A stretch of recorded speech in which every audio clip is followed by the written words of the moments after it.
A lot of veterans are in such a rush to get out of the military that they forget that they're leaving behind everything that they, their family, quote unquote, the family that they've made over the last 4 to 8 years or however many years they put in. And then they go back to Schenectady, New York, and away from, Hawaii where they were stationed at, and they're just apart from all these people and they don't have that connective tissue. But a lot of guys will get in and they'll play games at night, or they'll play Call of Duty or Fortnite or whatever. They'll get together with their crew, their battle buddies when they were in the service, and they'll play games together. And that's an important indicator of a person's health. They start not showing up to things, or are they interacting? And generally speaking, that's how our Overwatch program came to be.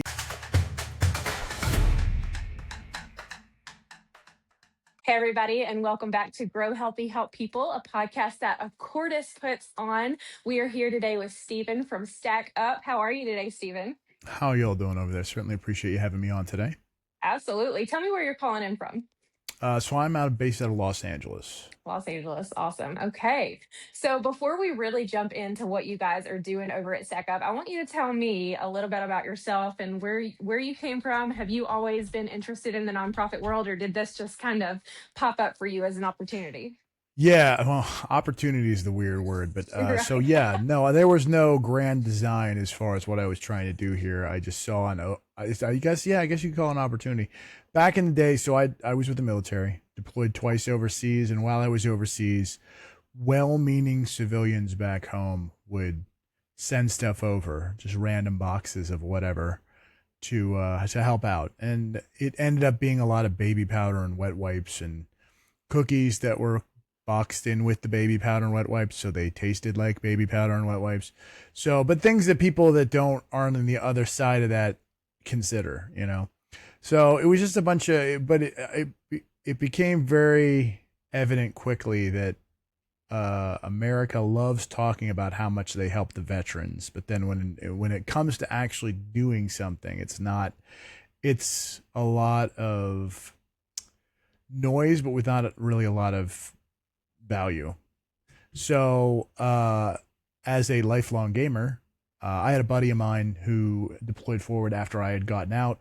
I was working in DC at the time, and what ended up happening was his unit got over there, and the MWR facility, which is the Morale, Health, and Welfare facility, had been, I don't say raided, but cleaned out by the previous unit as they were leaving. Instead of leaving all that stuff, which most units do, they decided to take all the toys home with them.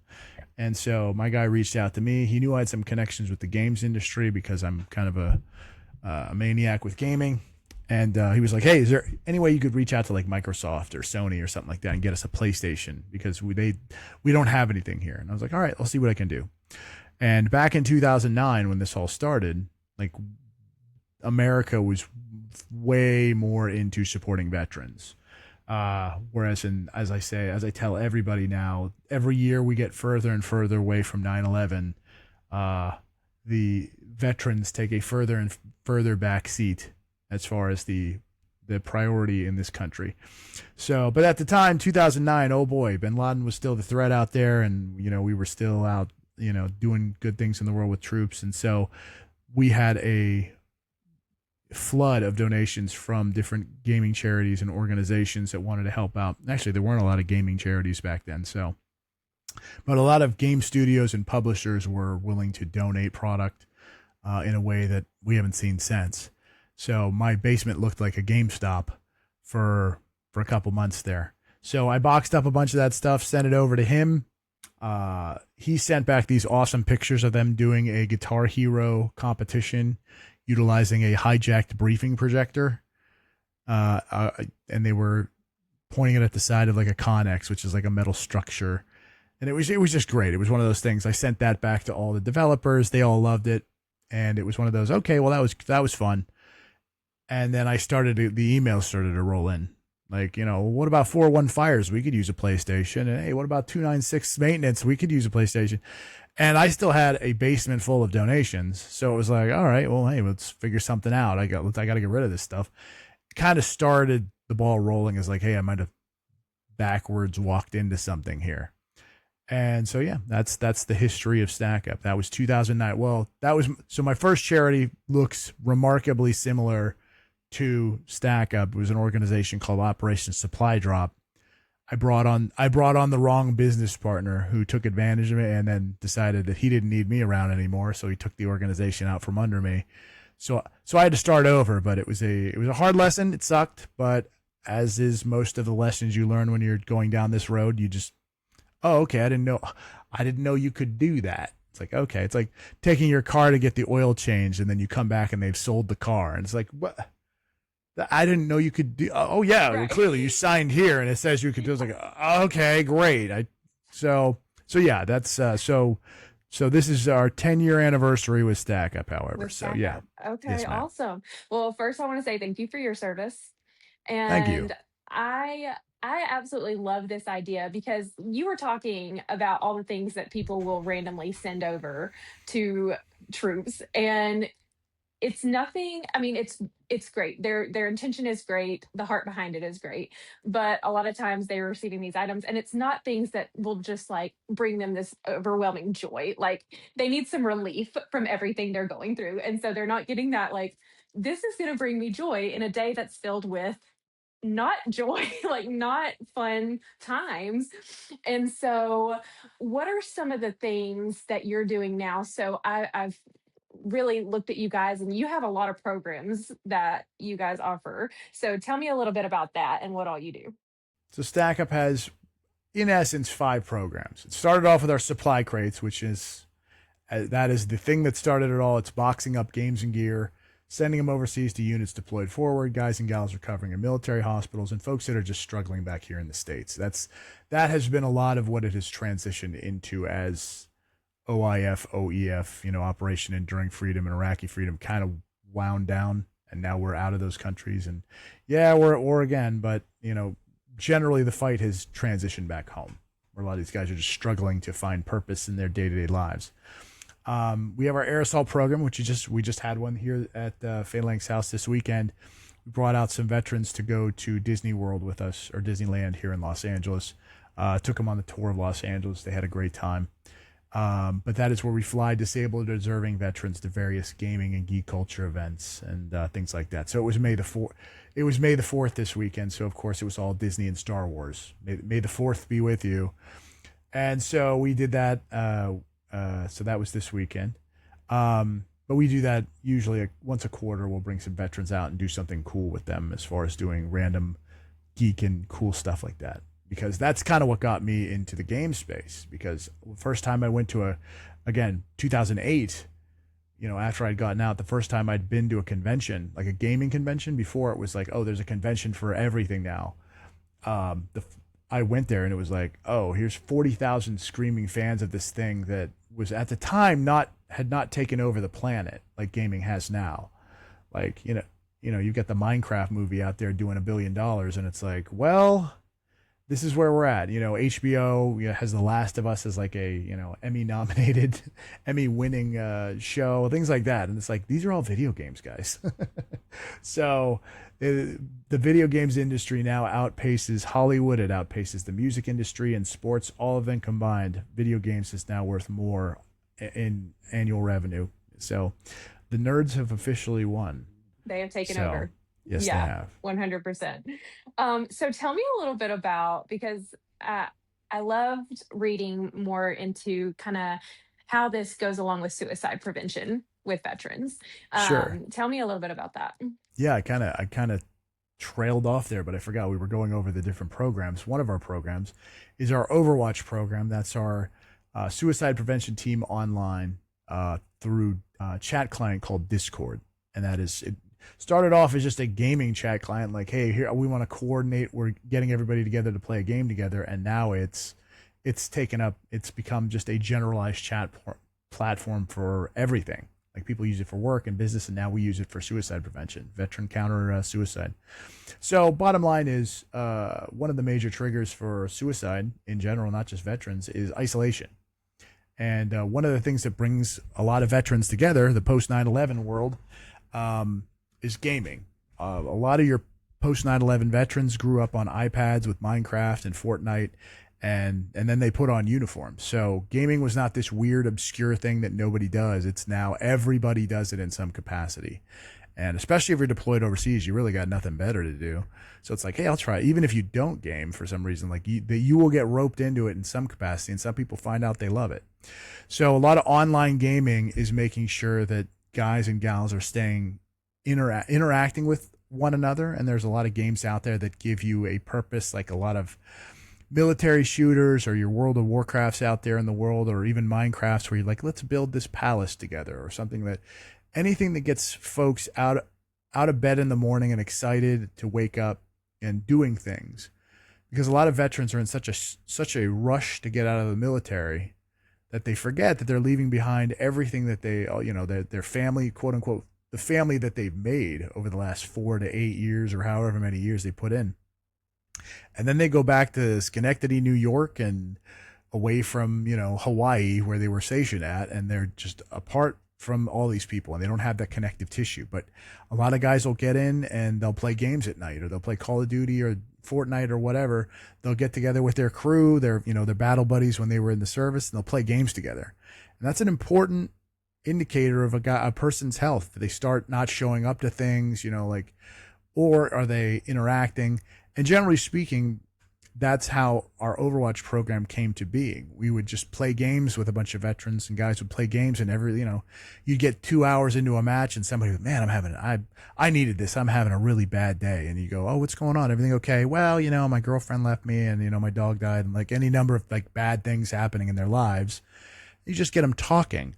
So we opened up a chat client room, in essence, to go, hey, if somebody has something they need to talk about, let us know, and we'll, let's bring somebody out to chat. And that took off immediately, because come to find it, it's one of those things where, therapy is not cheap, especially nowadays with insurances trying to weasel their way out of as much as they possibly have to spend. It's like $200, $300 an hour to talk to somebody. Or you could play games. You could talk to some folks who speak the language, because not every veteran is getting paired up with a therapist who deployed forward or served. So that is an important. A lot of veterans only really feel comfortable around other veterans. So having something that we found is through gaming, and we worked with the Center for Disease Control on this one. Through gaming, it works on different parts of your brain, so you're less on guard and guarded about what you're willing to talk about. It's a distraction. So it's like something and I used to use this analogy. If you've ever watched Law and Order Special Victims Unit back in the day, whenever they would talk with kids, they'd sit them down in front of a coloring book, and they'd sit there and talk with them, and they'd be distracted while they were talking, and the words would just kind of come out of their mouths. And I personally did it. I did an interview with Polygon a long time ago, and they had me in front of a game. We were playing Battlefield, and my usual professional, here is my media training, this is my answer, all of it went out the door, because I was busy focusing on something else, that I was distracted, that I couldn't give 100%, and the walls came down. And so gaming acts as that kind of a thing. So people are more willing to talk with us while they're gaming. So our Overwatch program is available if someone needs someone to talk to. We've got gaming happening pretty regularly, and that's what that program is. We got two other programs here, and I keep forgetting, and as I just keep rambling on. We have our Stacks program, which are volunteer units. We got about 30 teams nationwide that go. They have little fire teams across the country that do volunteer work, and then they hang out and get pizza and watch movies and have a good time. It's kind of getting folks from behind their machines and interacting with other people. And then lastly, we have our headquarters here in Los Angeles, as I said earlier, Phalanx House.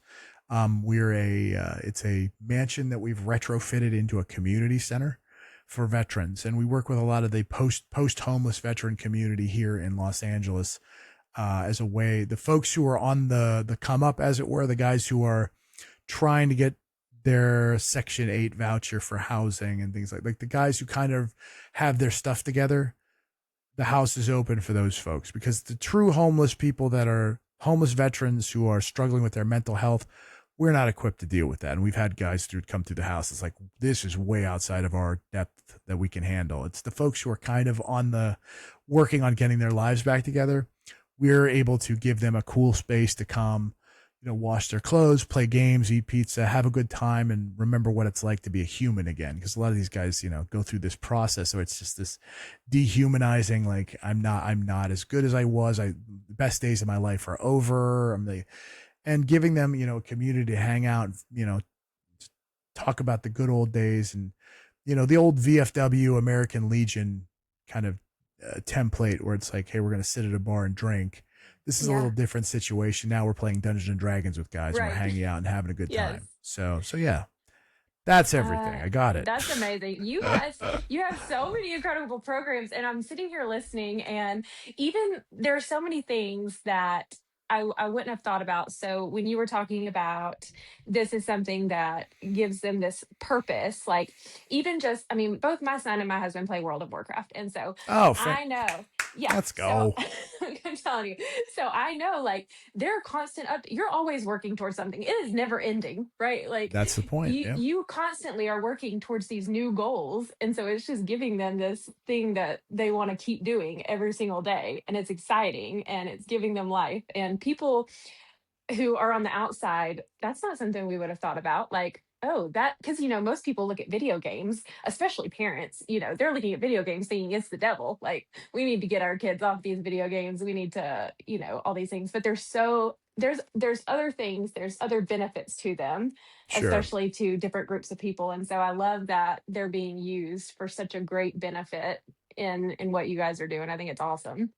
Oh, So it's been a fist fight where it's like the people holding the purse strings are still the generation of folks who are like video games. Ugh, like what is that? Now that said, every year that we survive as an organization, one of those 75-year-old CEOs steps down and their 30-year-old son takes over, and they were raised on video games. So it's a lot easier conversation. Like, oh yeah, of course I play video. Like as you were saying, like, oh, I play video games. You speak the language, as opposed to this, like, why would you? That's dumb. And then even those folks, we have to have that conversation. It's like, well, okay, what do you like doing? Well, I like fly fishing. Well, I think that's dumb. So it's like there's something for the indoor kids because there's plenty of veteran organizations out there that do like, oh, we're gonna go hiking or we're gonna go fishing or we're gonna go camping, and it's like I'm an indoor kid. I don't do any of that right. noise anymore. Yes. Yes. So yeah, It gives them this outlet, and that's it awesome. Yeah. absolutely. Because I know how it works. The second you start talking about it, it's a never ending conversation, too. You can go on and on and on about gaming. You definitely can. So I love that it just opens them up and gives them this this way to start talking about something they love and ease into getting comfortable with someone and with a group of people to be able to open up about other struggles they might be having or things that they're dealing with. I think it's incredible. And that's never Um, the plan. Like they start just playing the game, and right. as they feel more comfortable, they warm up, they're hanging out, they're having a good time Yeah. laughing, and that's usually when the real talk comes in. Yes, yes, So which yeah. is amazing. So, how far would you say is your reach? Like, are you reaching people all over? Boy, if I'm standing in front of St. Peter at the pearly gate, I'd be like, could you pull up a map of everybody we've helped? Because that would be really neat. Because so based on numbers, in our 10-year run here with Stack Up, we've reportedly helped over 71,000 veterans, which is really neat. Yeah, exactly. So anytime we get a request in, we ask as a part of the in processing, how many veterans do you feel that this is going to support? And usually it's like company day room somewhere, or like, oh, this is 100 veterans, or this is going to, the VA in Portland or something like that. We get a generalized, we have to believe the numbers that they're reporting. I'm sure we've gotten people like, this is supporting thousands of people, and it goes into somebody's room. So it's like, but based on the numbers we're getting, hey, we're helping a lot of people. That's bottom line. Yeah, We can yeah. only go off the metrics that are being reported to us. So Right, exactly. Well, you've been running a nonprofit for a while now, so you've gotten an idea yeah, boy. of what's easy, what's hard. So, what would you say? What's your biggest challenges right now? Well, I mean, 2026, what's not challenging right now? I mean, we could have a whole conversation about that in and of itself. But on top of that, philanthropy is just in the toilet. I just saw something this morning that, and again, this should come as no surprise to anybody who's currently living in these times. But hey, guess what? Nobody has any extra money right now to donate to things, and they did. It's one of those like, did we really need to? Did we really need to have? I forgot who did the the study, but there was like the American Institute for Philanthropy or something like that, and they did research and they said, wow, it's a really bad time to donate right now. And I'm like, you probably didn't need to a do a whole. I hope this didn't cost a lot of money for y'all, because it was like, yeah, no kidding. And also the sun will come up tomorrow and oxygen, water's wet, and all that. But yeah, it's a rough time. Apart from that, I like reminding people like, hey, America loves talking about supporting the veterans, but every year we get further and further from 9/11. It's just not, the veterans are no longer the priority. We do sneak in under a lot of wires, primarily with the DEI conversation, the diversity inclusion conversation, because technically veterans are a DEI, like a underrepresented class, as it were. But we also get a lot of pushback for that. I used to be we're not, that's not us. That doesn't count. But then you do the numbers and they're like, oh, we absolutely are a minority in this country. But that said, we are the only DEI program that you actively volunteer for. So it's like, you can't volunteer to be Asian. You just show, it's like, okay. So we get a lot of pushback on that, but I have to take advantage of that, because that's where we fall in a lot of these organizations where they have DEI programs. So like, well, we need to cover all of our bases, and you get trans, and you get the LGBTQ conversation, and you get, Black and Asian, and then there's us. We fall into the mix, and we're all of them. We're the only one that covers all the programs. So, and that was a big push for Stack Up as well, is when we started this thing. It was a lot of military organizations are conservative in nature, a lot of God-fearing Christians that don't play nice with a lot of those letters. And as somebody who served, I have always had the motto of, is if you put that uniform on, that's all that matters. I don't care about any of the rest of this stuff. You were a veteran, that's it. I don't care, left, right, Black, Latino, gay, doesn't matter. You were a veteran, period. And not everybody feels that way. And we've had people, that don't appreciate those values, but that's just something it seems like, and ironic, of course, when you put that out there, suddenly you become a beacon for those DEI programs, because there's like a lot of other veteran organizations don't tolerate that kind of stuff. So even in 2026, it's crazy. So, 2026 has been, that's been our workaround for a lot of these, like, because, and as I tell people, as a veteran organization, we always struggle with fundraising, which is crazy, but because we're doing something so different, we're not the traditional mental health charity, we're recreational therapy. So, when I first started doing this, people would be like, well, why don't you work on veteran employment or veteran homelessness or food scarcity or any of these other things that are like real Maslow's hierarchy of needs pyramid. Like, it's like, well, first off, I wasn't planning on being a charity guy. I was just sending over an Xbox to a guy and it took off from there. There was no grand design of becoming a thing. So, but they also, like, if you're a writer, they say, write what you know.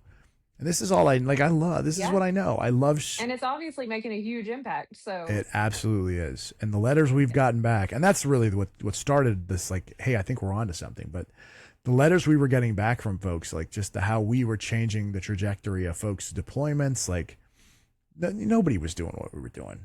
And that's really what it comes down to. It's like, hey, here's, just sending over random slop. And the thing that really I tell the story about how we got a library donated a crate of third-hand Harlequin romance novels to an infantry unit. That was us. But it was just a bunch of dudes. So it was like, who is this for? Like, what was it? What? Again, hundreds of dollars to ship that box overseas. Just literally throwing this out. Like, here, you throw this away. And it was just like, golly. And it was just like the amount of money and time and energy it took to make that delivery happen. And it totally missed the mark. Like, it was just, we ended up using them for target practice on the confiscated arms range. Because it's like, well, we got all these books. What are we going to do with them? So yeah, it was. Are there other lessons in 2026? I'm trying to think. I mean, those are the big ones. You have to get creative with fundraising right now because it's just getting worse and worse out there. Yeah, Absolutely. Absolutely.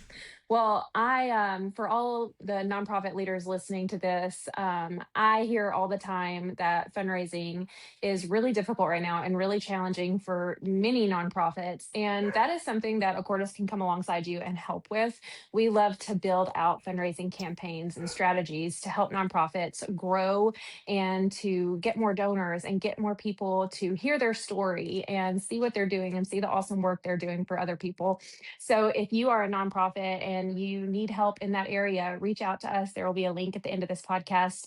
And you can let us know if you're looking for help. So, before I let you go, it has been so great learning about all this. But one thing I think it's important for us to share with others, how can they help you? Other than money, like they can give, they can go on your website, I'm guessing, and give. And we will have a link to Stack Up at the end of the show as well. So please support your veterans, go online. This is a great, unique, awesome way to get involved that they actually love and they're excited about. So I encourage you to go donate. But what are some other ways that people can help you guys? it's really the volunteerism. Like, ironically, we're at a point where we get thousands upon thousands of requests every year now. We turned in, we started a program called 100 Heroes towards the end of our year where it was like, let's wipe out our backlog and we'll send out 100 PlayStations and that'll clear us up and we'll be all caught up. It's physically impossible now. We do about 250 a year now. And it's just we get thousands of requests, so we don't need more awareness campaigns, but we could use more bodies helping, always more volunteers. We need more folks with our stacks programs nationwide. Like if you're not near a major city or you're not near one of our already set up stacks, we could always use help building out from there. Like if you want to start something, if you want to help veterans in your area and there's nothing there, best way to do it is just I'm going to start something and we can help you with that. But all that stuff is over on our website. Head over to stackup.org. All spell, all of our socials are stackupdot.org, all spelled out, and we're on most of them. So yeah, Awesome. And correct me if I'm wrong, but did I also see that if you are a veteran, you can join the Discord that you have, and it's also on the website? Is that correct? oh, you don't need to be a veteran. Okay. Okay. It was one of those, and that's a big piece of it is we don't want to wall veterans away from the rest of the world. It gets very easy to echo chamber that stuff. And Yep. so it's veterans and veteran supporters. I mean, Awesome. if you love working with veterans or you love what we do, Right. like my director of operations, not a vet. Now he's been around veterans long enough that he might as well be. Like he's kind Yeah. of he's worked doing military charity longer than most people serve in the military. So he's kind of picked up on Yeah. he doesn't know what Absolutely. it's like to be in boot camp, but everything else, though. Yeah. So they don't even have to be a vet. That's awesome. So you can No, find that on no, their website too. If you're a gamer and you want to get involved, that is a great way to do it. You can get involved there. So, well, it has been awesome talking to you. I've loved hearing all about Stack Up and what you guys are doing. Thank you so much for joining me today and talking. absolutely. And thanks for having me on the show today.